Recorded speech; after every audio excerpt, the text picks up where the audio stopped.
Ryomen Sukuna. This guy is an absolute demon. And what's even scarier, the laugh you just heard, that wasn't Sukuna. It was Itadori, or at least what's left of him. When I started watching Jujutsu Kaisen, I thought Itadori was the kind of main character, you know, that we'd all root for in the end. He's that guy, the one with the heart so big he'd carry the weight of the world if it meant saving everyone's life. But the deeper I got into the story, the more I realized Sukuna isn't just a curse riding in the passenger seat. He's literally been driving this whole time.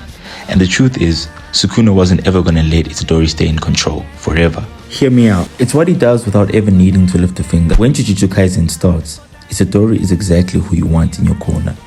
He's kind, selfless, the type of person who risks his life for strangers. He eats Sukuna's finger not for power, but to protect someone else.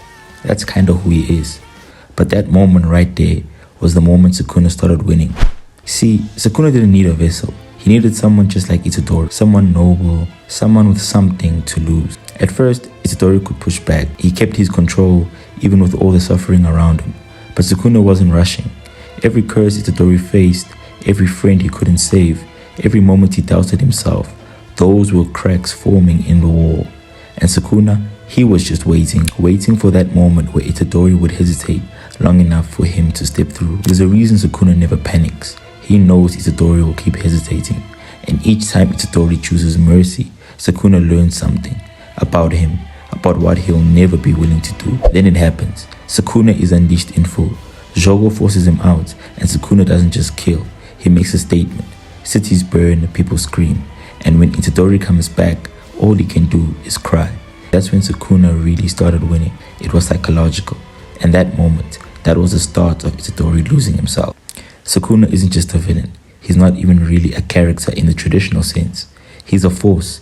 He's the dark truth at the core of Itadori's story. That sometimes, no matter how good you are, or no matter how hard you fight, evil can still find a way. Sukuna, he planned it from the very start, not just to take over, but to break Itadori in such a way that when it finally happens, it feels inevitable. From the first finger to the final takeover, this was never a fight between good and evil. It was a test of how long one's soul could resist something inhuman. And in the end, Ryomen Sukuna didn't just win, he waited until Itadori let him.